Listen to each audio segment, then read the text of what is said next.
అధ్యక్ష, శాసనసభ ఒక దేవాలయం. ఈ శాసనసభ వ్యవస్థ మీద నాకు పూర్తి విశ్వాసం ఉంది.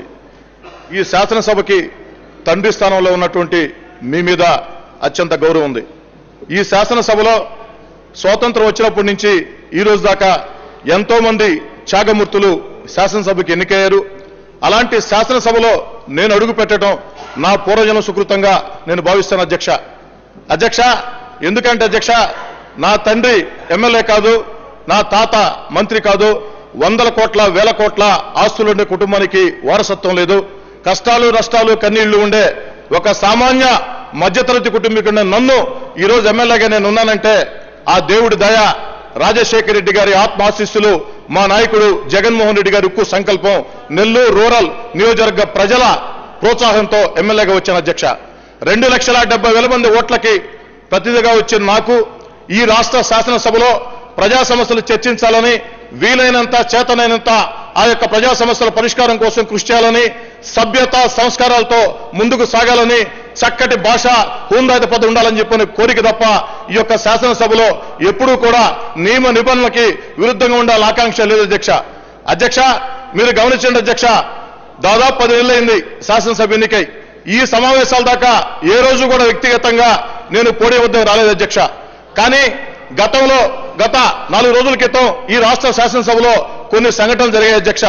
నేను అడిగాను మా చెల్లెమ్మ అనితని, ఏమ్మా చెల్లెమ్మ, నా పేరు కూడా దానిలో రాశావు, ఎలా వచ్చిందమ్మా అని చెప్పని.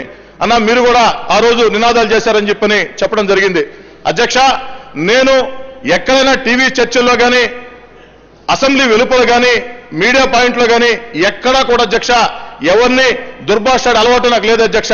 కానీ ఒకటి మాత్రం వాస్తవం అధ్యక్ష, ఆ రోజు శాసనసభలో మా సభ్యుల్ని సస్పెండ్ చేసిన తర్వాత ఆ సభ్యులు సస్పెండ్ అయ్యారు అన్నటువంటి బాధలో నేను మా సభ్యులకు మద్దతుగా కొన్ని నినాదాలు ఇచ్చిన మాట మాత్రం వాస్తవం అధ్యక్ష.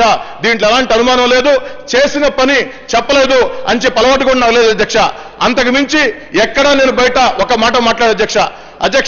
నినాదాలు ఇచ్చేటప్పుడు కూడా మీ పోడియం వద్దకి నేను రాలేదు అధ్యక్ష, వెల్లో నిలుచుకుని నినాదాలు ఇచ్చాను అధ్యక్ష.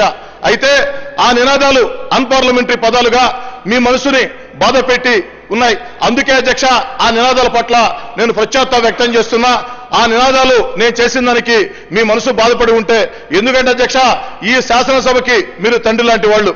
ముఖ్యమంత్రి గారు పెద్దన్న, ప్రతిపక్ష నేత చిన్నన్న.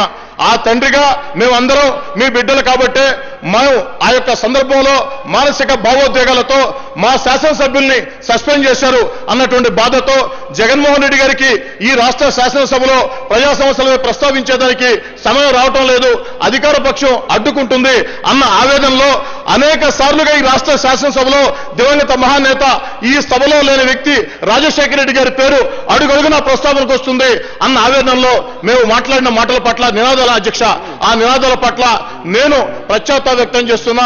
ఆ యొక్క మాటల పట్ల స్పీకర్ గా తండ్రి స్థానంలో మీకు క్షోభ వ్యక్తం చేస్తూ మీరు తీసుకునే ఏ చర్యకైనా సరే నేను సిద్ధంగా ఉన్నాను అధ్యక్ష. నా మాటల పట్ల మాత్రం నేను పశ్చాత్తాపం వ్యక్తం చేస్తూ భవిష్యత్తులో కూడా ఈ శాసనసభలో ఉన్నంత కాలం ఎక్కడా కూడా ఎప్పుడు కూడా మీ పట్ల అలాంటి నినాదాలు, అంటే నా ఉద్దేశంలో ప్రతిపక్ష పార్టీ ఎమ్మెల్యేలుగా నినాదాలు చేయటం తప్పు లేదు అని భావించి చేసే నినాదాలని వెనక్కి తీసుకుంటూ పశ్చాత్తాపం వ్యక్తం చేస్తూ చింతిస్తున్న అధ్యక్ష. మీరు తీసుకున్న నిర్ణయానికి క్రమశిక్షణ గల శాసనసభ్యుడిగా కట్టుబడి ఉంటా అధ్యక్ష.